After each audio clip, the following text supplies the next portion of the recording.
Ça s'appelait Jake and the Fat Man, c'est-à-dire Jake et le gros, hein, et le gros bonhomme.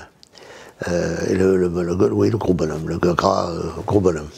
Avec son bulldog anglais. Et il avait un bulldog, et c'était hallucinant parce qu'il avait pris du poids. Et sa voix, c'était en plus, je dirais, appesantie aussi. Et d'un seul coup, il était bon, ça avait du mal à passer dans tout ça.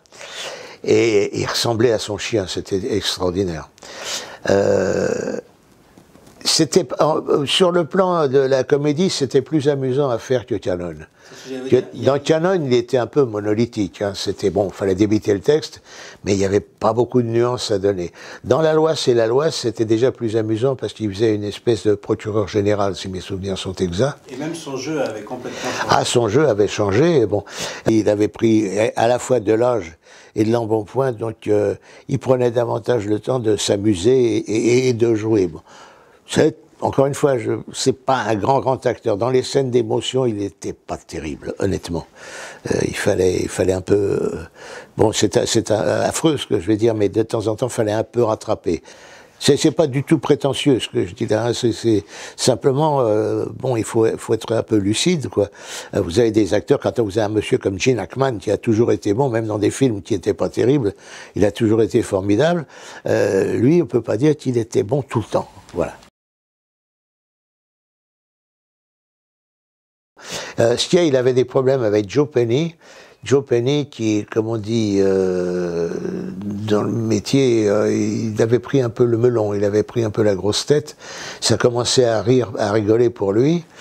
Et il était très méchant avec lui, paraît-il. Il se moquait de son embonpoint, il se foutait de lui, etc. Alors que lui, il faisait des effets de biscotto. Il faisait ce qu'on appelle du cheesecake. Pas du cheesecake, du beefcake. C'est les hommes qui montrent leurs muscles à tout bout de champ. Pour un oui ou pour un non, il avait des t-shirts très échancrés, en fait, etc.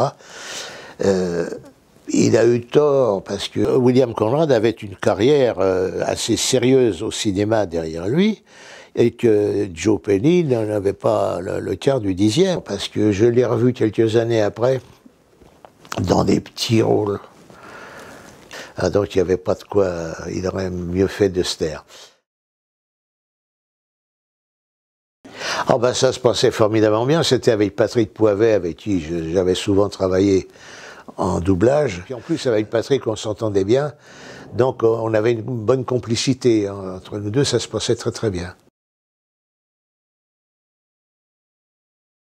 Ah, on doublait en boucle, c'est-à-dire qu'on avait le temps de faire de l'excellent travail parce que au lieu d'avoir tout le truc qui défilait, là, morceau d'un trait, on arrêtait pour enregistrer ce qu'on venait de voir. Là, on prenait une scène et on vous la faisait passer, ce qu'on appelle en boucle. Alors cette boucle passait, elle pouvait durer 1 ou 2 ou 3 minutes. Hein. Elle passait, donc vous aviez le temps de la voir 1 fois, 2 fois, 3 fois, autant que vous vouliez, pour que vous pénétriez bien de ce qu'il fallait faire. Et en même temps, vous aviez le temps de regarder la bande rythmo qui passait en dessus ou en dessous, et de façon à vous en pénétrer. Ça, c'est une façon de doubler, je pense, qui a disparu des écrans, hélas. Mais on faisait du cousu humain, ce qu'on appelle.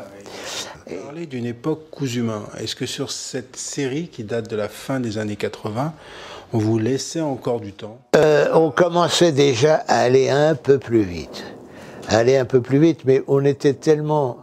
on avait tellement l'habitude de nos personnages qu'on aurait pu presque les enregistrer, enfin même je pense que ça nous est arrivé 1 fois ou 2, sans même les lire au départ et de les faire au débeauté comme ça parce que ça nous amusait et de voir si on se trompait on recommençait, mais quand il y a une espèce d'osmose entre le comédien qu'on double et nous, voilà, ça devient presque un réflexe. Enfin.